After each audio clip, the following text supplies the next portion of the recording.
Assalamualaikum warahmatullahi wabarakatuh. Salam sejahtera bagi kita semua. Yang terhormat Ibu Dr. Laili Nurul Komariah, STMT, selaku dosen pengampu mata kuliah perancang alat proses. Kami dari kelompok 6D akan mempresentasikan hasil diskusi kami yang berjudul Mixing Agitation in Liquid with Granular Solid Condition. Baiklah, sebelum memasuki materi, saya akan memperkenalkan rekan-rekan saya. Yang pertama ada Cecilia Francisca dengan ujung NIM 056 dan Olidia Eza Putri dengan ujung NIM 100 dan dengan saya sendiri Audrey Faza dengan ujung NIM 092. Baiklah, materi akan dipaparkan secara estafet pada pemateri pertama. Waktu dan layar dipersilahkan. Baik, di sini pertama ada liquid with granule solid. Sebenarnya apa itu liquid with granule solid? Liquid with granule solid merupakan campuran antara cairan atau liquid dengan zat padat atau solid dalam bentuk butiran-butiran granuler yang terdispersi di dalam cairan. Liquid granule solid pada mixing agitation merupakan suatu proses pengadukan atau pencampuran antara cairan dengan zat padat, butiran, atau granuler dengan menggunakan alat pengaduk atau mixer.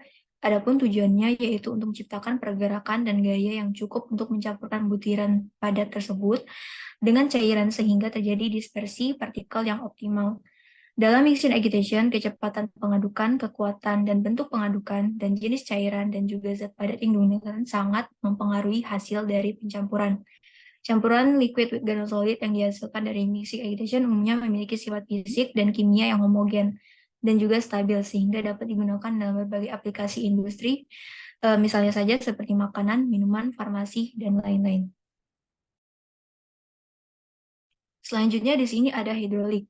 Hidrolik merupakan teknologi yang menggunakan fluida atau biasanya minyak untuk menghasilkan tenaga mekanik. Prinsip kerja hidrolik didasari pada hukum Pascal, yaitu bahwa tekanan dalam fluida yang tertutup dan tidak bergerak akan merata ke seluruh bagian fluida tersebut. Adapun hidrolik pada mixing agitation merujuk pada penggunaan teknologi hidrolik dalam proses pencampuran atau pengadukan. Teknologi hidrolik ini dapat digunakan pada mixer atau pengadukan industri untuk memberikan gaya pengadukan yang kuat dan presisi yang tinggi pada pencampuran cairan dengan zat padat seperti pada campuran liquid with granule solid. Pada mixing hidrolik, fluida seperti minyak akan dipompa melalui sistem hidrolik untuk menggerakkan pengadukan atau mixer. Aliran fluida yang dihasilkan dari pompa akan menghasilkan tekanan pada propeller atau blade pengaduk sehingga dapat mencampurkan bahan dalam tangki atau wadah secara efektif.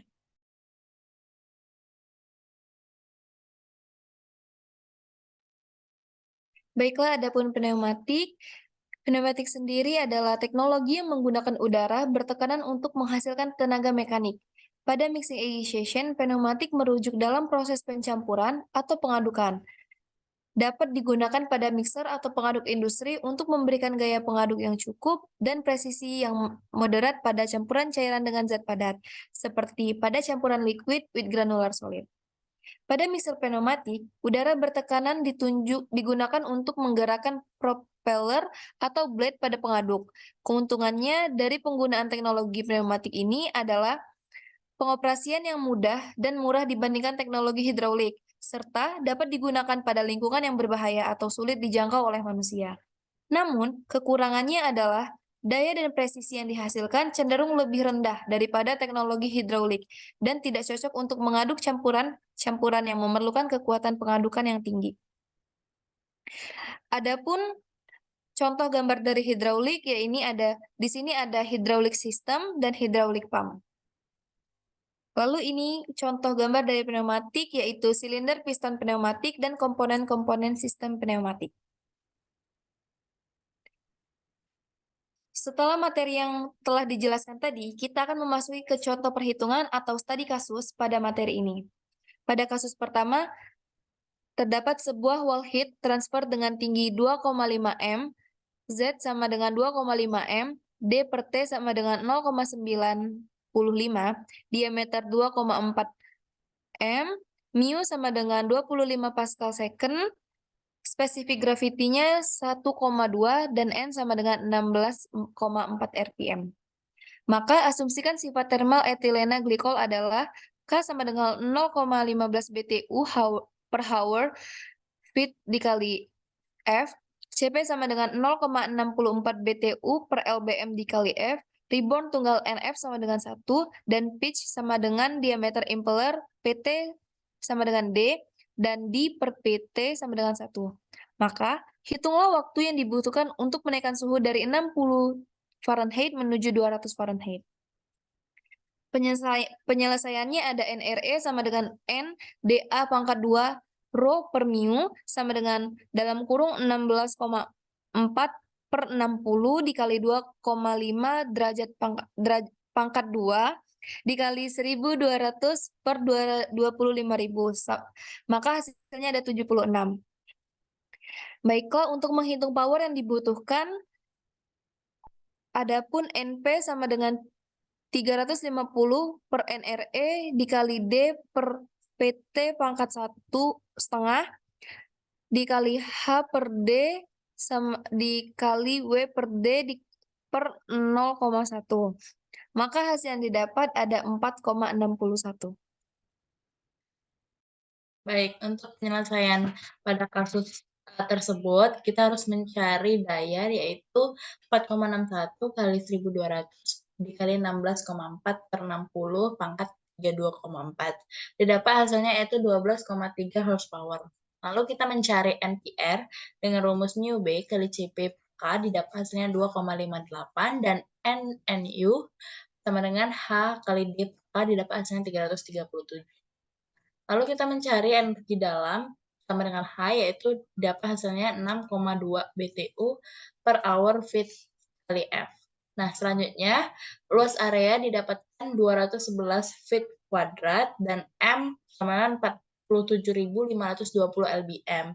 Maka waktu yang dibutuhkan adalah T sama dengan MTP per U kali A ln TU min T1 per TU min TF. Dan didapatkan hasilnya 59 jam.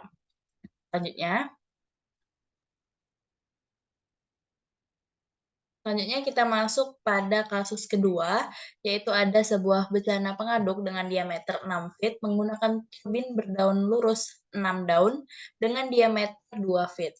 Terpasang pada jarak 1 impeller, diameter di atas dasar bejana dan berputar pada kecepatan 90 rpm. Bejana itu dimasukkan untuk digunakan dalam netralisasi air dalam minyak pekat dalam kuantitas yang secara stoikiometri ekuivalen. Kedalaman akhir zat itu di dalam bejana ialah 6 feet. Andaikan semua minyak ditambahkan sekaligus, berapa waktu yang dibutuhkan untuk menyelesaikan proses netralisasi tersebut?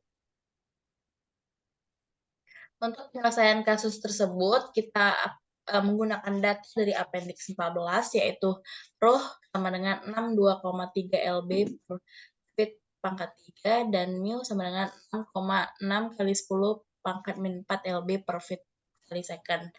Dan kita mencari NRE, yaitu dengan rumus N kali dA kuadrat rho per mu, dapatkan hasilnya 566363,63 dan waktu yang dibutuhkan didapatkan hasilnya yaitu 24 second. Selanjutnya.